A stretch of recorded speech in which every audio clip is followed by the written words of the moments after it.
میں حدیث رسول لایا ہوں، لو مدینے کا پھول لایا ہوں۔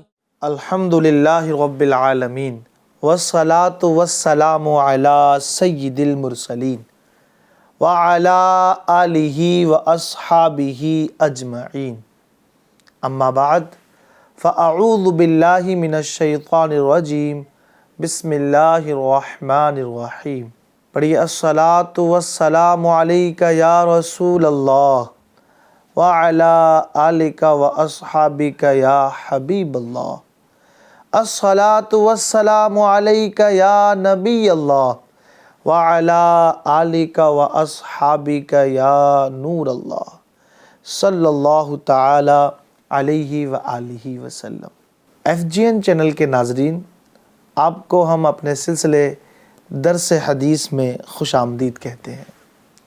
اس سلسلے کے اندر ہم حدیث پاک، اس کا ترجمہ اور مختصر سی وضاحت سنا کرتے ہیں، اور یقیناً بہت خوش نصیب ہیں وہ جو آقا کریم کے ان پیارے پیارے جملوں کو سنتے ہیں اور اپنے دلوں میں ایمان کی شمع کو روشن کرتے ہیں۔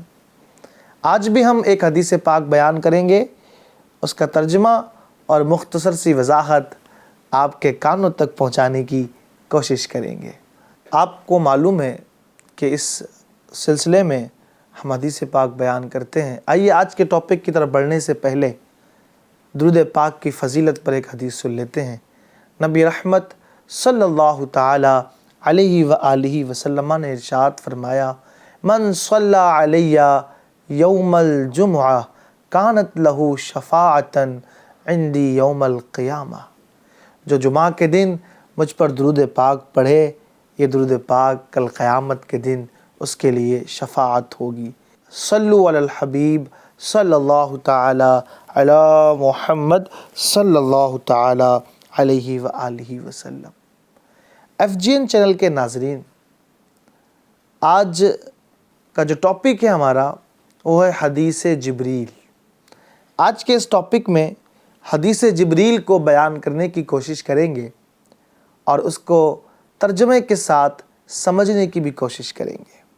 ان عمر بن الخطاب رضی اللہ تعالی عنہ قال بینما نحن عند رسول اللہ صلی اللہ علیہ وسلم ذات یوم اذ طلع علینا رجل شدید بیاض الثیاب شدید سواد الشعر لا یرى علیہ اثر السفر ولا يعرفه منا احد حتى جلس الى النبی صلی اللہ علیہ وآلہ وسلم فاسند رکبتیہ الى رکبتیہ ووضع کفیہ علی فخذیہ۔ حضرت عمر ابن خطاب سے مروی ہے، فرماتے ہیں کہ ہم ایک دن نبی پاک صلی اللہ علیہ وآلہ وسلم کے پاس بیٹھے تھے کہ ہمارے پاس طلع علینا رجل، ایک ایسا بندہ آیا جس کے کپڑے بہت سفید تھے اور بال خوب کالے تھے۔ لا یرى علیہ اثر السفر، اس پر سفر کے آثار بھی نہیں تھے اور ہم میں سے کوئی اس کو پہچانتا بھی نہیں تھا۔ یعنی وہ بندہ نہ تو مسافر لگ رہا تھا اور نہ ہی وہ مدینے کا باشندہ لگ رہا تھا، اس لیے کہ ہم میں سے کوئی اس کو پہچانتا بھی نہیں تھا۔ اس کے بعد وہ جب آیا، آنے کی کیفیت کیا ہوئی؟ حدیث پاک میں بتایا گیا کہ آنے کے بعد اس کا جو انداز نبی پاک صلی اللہ علیہ وآلہ وسلم کے ساتھ تھا وہ کچھ یوں تھا، حتی جلس الی النبی صلی اللہ علیہ وسلم، وہ بندہ آیا، وہ صاحب آئے اور نبی پاک صلی اللہ علیہ وسلم کے پاس بیٹھ گئے۔ فاسند رکبتیہ الی رکبتیہ، اس آنے والے نے اپنے گھٹنوں کو نبی پاک صلی اللہ علیہ وسلم کے گھٹنوں سے ملا دیا۔ جس طرح اتحیات میں بیٹھتے ہیں اس کیفیت کے ساتھ بیٹھ گیا اور اپنے گھٹنے نبی پاک کے گھٹنوں سے ملا دیے۔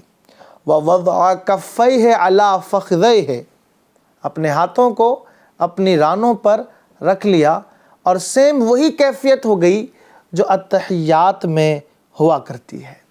اس کیفیت کے ساتھ وہ آنے والا بیٹھا۔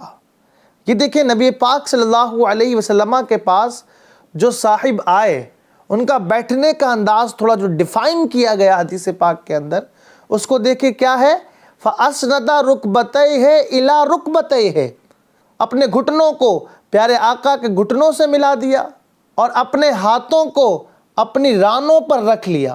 یعنی بندہ اتحیات میں جس طرح بیٹھتا ہے اس طرح بیٹھ گیا۔ اب یہاں سے ایک سبق ہمیں سیکھنے کو ملا کہ وہ آنے والا جو بھی تھا، آگے انشاءاللہ ہم آپ کو بتائیں گے، وہ آنے والا جب آیا تو آنے کا انداز اس طرح تھا کہ نماز میں اتحیات کی طرح وہ بیٹھ گیا۔ اس آنے والے نے مصطفیٰ کریم کی بارگاہ کا ادب سکھا دیا کہ آقا کریم کی بارگاہ میں کوئی جائے، آج بھی اگر کوئی جائے، ہمارا تو ایمان ہے نبی پاک صلی اللہ علیہ وسلم زندہ ہیں، آج بھی اگر کوئی جائے اور جا کر کے ہاتھ باندھ کر جس طرح نماز میں کھڑے ہوتے ہیں اس طرح کھڑے ہو کر کے سلام پڑھے، تو یہ ادب اسی حدیث پاک سے ثابت ہے۔ اس لیے کہ وہ آنے والا اتحیات جیسی نماز کی صورت میں بیٹھا، تو اب جیسے نماز کے اتحیات کی صورت میں وہ آنے والا بیٹھا، پیارے آقا نے منع نہیں فرمایا، ایسے ہی نماز کے قیام والی صورت میں کھڑا ہو کر کے اگر کوئی سلام پیش کرتا ہے تو اس کو منع کرنا بالکل بھی جائز نہیں ہے، اس لیے کہ یہ اسی حدیث پاک صلی اللہ علیہ وآلہ وسلم سے ثابت ہے۔ مزید سنیں، فرماتے ہیں وقال، اس آنے والے نے عرض کی، یا محمد اخبرنی عن الاسلام، اے محمد مجھے اسلام کے بارے میں بتائیے۔ یا محمد جو کہا گیا اس حدیث پاک کے اندر، یہ مسئلہ بھی یاد رکھیں، جب قرآن پاک کی یہ آیت مبارکہ نازل ہو گئی، جس آیت مبارکہ میں نبی پاک صلی اللہ علیہ وسلم کو پکارنے کا ادب سکھایا گیا، جس کے الفاظ یہ ہیں، رب تبارک و تعالی ارشاد فرماتا ہے، لا تجعلوا دعاء الرسول الی آخر الآیہ، یعنی رسول کو اس طرح نہ پکارو جیسے تم ایک دوسرے کو پکارتے ہو۔ تو اب اس وقت سے یا محمد کہنا، صرف یا محمد کہنا، یہ حرام قرار پایا۔ اس حدیث پاک کے اندر جو یا محمد کے الفاظ ہیں، اس کے بارے میں محدثین لکھتے ہیں، یا تو یہ الفاظ اس وقت کہے گئے تھے، یہ حدیث اس وقت کی ہے جب یہ آیت مبارکہ نازل نہیں ہوئی تھی، یا پھر اس آیت مبارکہ کے حکم سے فرشتے الگ ہیں، اس لیے یہ الفاظ جو آنے والا بندہ تھا، وہ آنے والے صاحب حضرت جبریل تھے، انہوں نے یہ الفاظ بیان فرمائے، اس لیے وہ اس حدیث پاک کے حکم میں شامل نہیں ہوتے، اس لیے انہوں نے یا محمد کہا۔ لیکن آج صرف یا محمد کہنا یہ ناجائز و حرام ہے، اس طرح کہنا درست نہیں ہے۔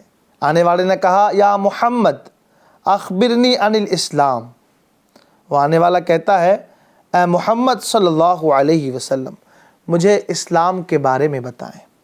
قال، تو پیارے آقا نے ارشاد فرمایا، الاسلام ان تشہد ان لا الہ الا اللہ وان محمدا رسول اللہ، اسلام یہ ہے کہ تم اس بات کی گواہی دو کہ اللہ کے سوا کوئی معبود نہیں، اور اس بات کی گواہی دو کہ محمد عربی صلی اللہ تعالیٰ علیہ وسلم اللہ کے رسول ہیں، وَتُقِيمَ الصَّلَاةَ، اور نماز قائم کرو، وَتُؤْتِيَ الزَّكَاةَ، اور زکوٰۃ ادا کرو، وَتَصُومَ رمضان، اور رمضان کے روزے رکھو، وَتَحُجَّ الْبَيْتَ إِنِ اسْتَطَعْتَ إِلَيْهِ سَبِيلًا، اور خانہ کعبہ کا حج کرو اگر حج کرنے کی طاقت رکھتے ہو۔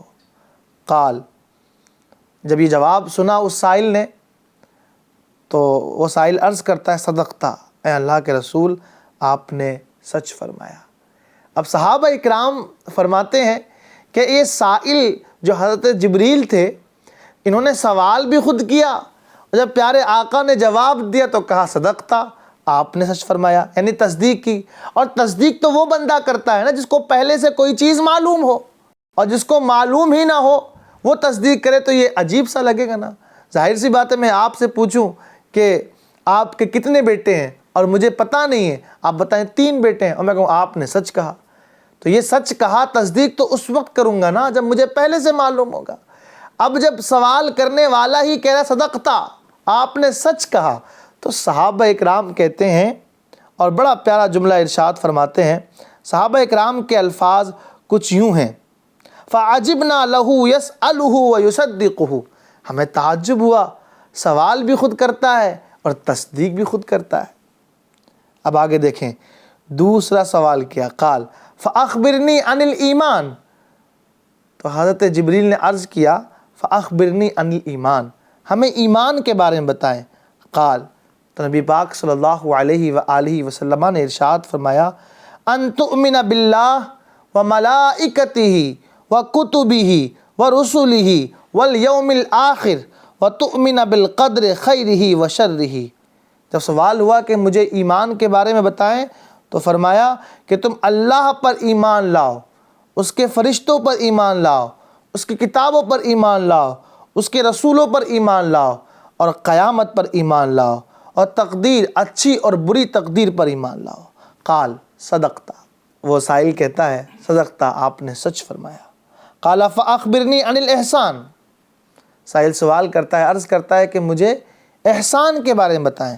قال ان تعبد اللہ کأنک تراہ فإن لم تکن تراہ فإنہ یراک، پیارے آقا نے ارشاد فرمایا احسان یہ ہے کہ تم اللہ کی ایسے عبادت کرو گویا کہ تم اللہ کو دیکھ رہے ہو، اور اگر ایسا نہ ہو سکتا ہو تو یہ تو خیال رکھو کہ اللہ تمہیں دیکھ رہا ہے۔ قال، وہ سائل کہتا ہے فاخبرنی عن الساعہ، مجھے قیامت کے بارے میں بتائیں۔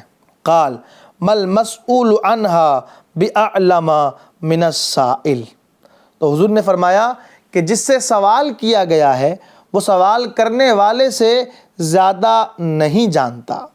قال فاخبرنی عن اماراتها، تو وہ سائل کہتا ہے کہ مجھے قیامت کی کچھ نشانیاں بتا دیں۔ قال ان تلد الامۃ ربتها، قیامت کی نشانی یہ ہے کہ باندی اپنے آقا کو جنے گی۔ وَأَن تَرَى الْحُفَاةَ الْعُرَاةَ الْعَالَةَ رِعَاءَ الشَّاءِ يَتَطَاوَلُونَ فِي الْبُنْيَانِ، اور فرمایا دوسری نشانی قیامت کی یہ ہے کہ ننگے پاؤں، ننگے بدن والے فقیروں، بکریوں کے چرواہوں کو محلوں میں فخر کرتے دیکھو گے۔ راوی فرماتے ہیں اس کے بعد ہوا یہ کہ وہ سائل چلا گیا، ثم انطلق، راوی فرماتے ہیں کہ وہ سائل چلا گیا، فلبثت ملیا، تو میں تھوڑی دیر ٹھہرا رہا، ثم قال لی یا عمر اتدری من السائل، پھر پیارے آقا نے مجھ سے فرمایا اے عمر کیا تم جانتے ہو من السائل، یہ سوال کرنے والا کون تھا؟ قلت، تو میں نے عرض کی اللہ ورسولہ اعلم، اللہ اور اس کے رسول ہی زیادہ جانتے ہیں۔ قال، پیارے آقا نے فرمایا فإنہ جبریل اتاکم یعلمکم دینکم، یہ جو تھے یہ جبریل تھے جو تمہارے پاس آئے تھے تاکہ تمہیں تمہارا دین سکھا دیں۔ ناظرین محترم، اس حدیث پاک کو حدیث جبریل کہا جاتا ہے۔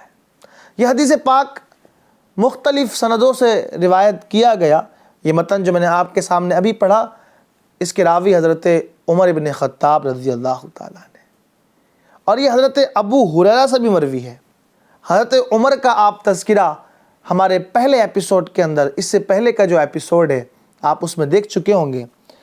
اس کے دوسرے جو راوی ہیں، دوسری سند جو اس حدیث پاک کی ہے وہ حضرت ابو ہریرہ سے ہے۔ حضرت ابو ہریرہ کون ہے، ان کے بارے میں جان لیتے ہیں۔ حضرت ابو ہریرہ رضی اللہ تعالیٰ عنہ بہت ہی عبادت گزار، انتہائی متواضع اور پرہیزگار صحابی ہیں۔ حضرت ابو سعید ان کے بارے میں فرماتے ہیں کہ یہ روزانہ 12,000 رکعت نفل نماز پڑھتے تھے۔ ناظرین غور کریں، ہمیں 5 وقت کی نماز پڑھنا مشکل ہوتا ہے، نماز میں دل نہیں لگتا، 5 وقت کی نماز ہمارے لیے کٹھن ہو جاتی ہے۔ یہ دیکھیں حضرت ابو ہریرہ کا عمل کہ حضرت ابو سعید بیان کرتے ہیں کہ روزانہ 12,000 نفل نماز پڑھا کرتے تھے۔ آپ یمن کے قبیلہ دوس سے آپ کا تعلق تھا۔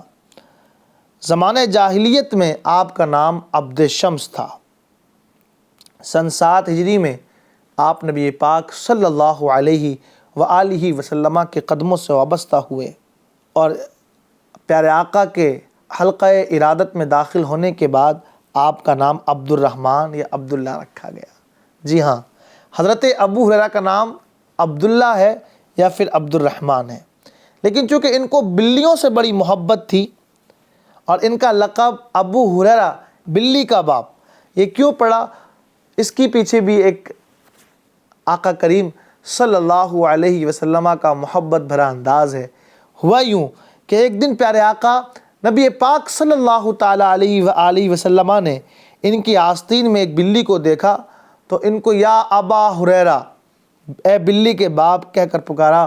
اس دن سے آپ کا یہ لقب اتنا مشہور ہوا کہ لوگوں کو آپ کا اصلی نام تک یاد نہیں رہا، اور اس قدر یہ مشہور ہو گیا کہ لوگ آپ کا اصلی نام بھول گئے اور آپ کو ابو ہریرہ کے لقب سے ہی یاد کیا جانے لگا۔ آپ اصحاب صفہ میں سے ہیں۔ آپ نے ایک دن حضور صلی اللہ علیہ وسلم سے شکایت کی کہ یا رسول اللہ، میں حدیثوں کو بھول جاتا ہوں، مجھے حدیث یاد نہیں رہتی۔ تو پیارے آقا نبی کریم صلی اللہ علیہ وسلم نے حکم دیا کہ تم اپنی چادر کو زمین پر پھیلا دو۔ چنانچہ انہوں نے اپنی چادر پھیلا دی۔ پھر حضور صلی اللہ علیہ وآلہ وسلم نے کچھ حدیثیں بیان فرمائیں اور اس کے بعد پیارے آقا نے ان سے ارشاد فرمایا کہ اس چادر کو سمیٹ کر اپنے سینے سے لگا لو۔ اس کے بعد حضرت ابو ہریرہ کا حافظہ اتنا قوی، اتنا مضبوط ہو گیا کہ جو کچھ حضور سے سنا اس کو عمر بھر بھولا نہ سکے، وہ یاد رہا۔ 800 صحابہ اور تابعین حدیث میں آپ کے شاگرد ہیں۔ کہاں یہ حال ہے آپ کا کہ آپ حدیث پاک یاد نہیں رکھ پاتے ہیں، بھول جاتے ہیں؟ اور جب پیارے آقا نبی پاک صلی اللہ علیہ وسلم نے دعا دی تو دعائے مصطفیٰ کا اثر یہ ہوا کہ آپ حدیث پاک کے اتنے بڑے امام بن گئے کہ تقریباً 800 صحابہ اور تابعین آپ کے شاگرد ہیں۔ آپ نے 5374 حدیثیں روایت کی، حدیث پاک آپ نے روایت فرمائی، جن میں سے 446 حدیث پاک یہ بخاری شریف کے اندر موجود ہیں۔ آپ نے جس حدیث پاک کو سنا اور جس کے راوی حضرت ابو ہریرہ کا تذکرہ سنا، اس حدیث پاک کی شان بھی سنیں۔ اس حدیث پاک کو حضرت علامہ شیخ عبدالحق محدث دہلوی لکھتے ہیں کہ اس حدیث کو علماء محدثین نے حدیث جبریل یا حدیث ام الحدیث یا ام الجوامع کے نام سے لکھا ہے۔ یعنی اس حدیث کے 3 نام ہیں: حدیث جبریل، حدیث ام الاحادیث اور حدیث ام الجوامع۔ حدیث جبریل اس کو کیوں کہتے ہیں؟ اس کی وجہ یہ ہے کہ چونکہ ابھی آپ نے سنا وہ آنے والا شخص کون تھا، وہ حضرت جبریل علیہ السلام تھے۔ وہ آئے، جبریل علیہ السلام نے سوال کیا اور پیارے آقا نے جواب دیا تاکہ صحابہ اکرام دین کو سیکھ سکیں، سمجھ سکیں۔ اس لیے اس کو حدیث جبریل کہا جاتا ہے۔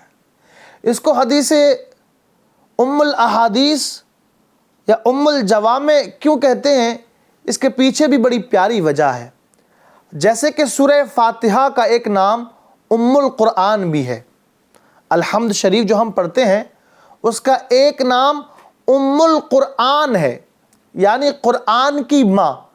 تو سورہ فاتحہ کو ام القرآن اس لیے کہا جاتا ہے کہ قرآن پاک کے اندر جتنے بھی مضامین، قرآن پاک کے اندر جتنے بھی ٹاپکس کو ڈیٹیل کے ساتھ بیان کیا گیا ہے، وہ تمام مضامین، تمام ٹاپکس سورہ فاتحہ کے اندر جمع ہیں، اس لیے اس کو ام القرآن کہا جاتا ہے۔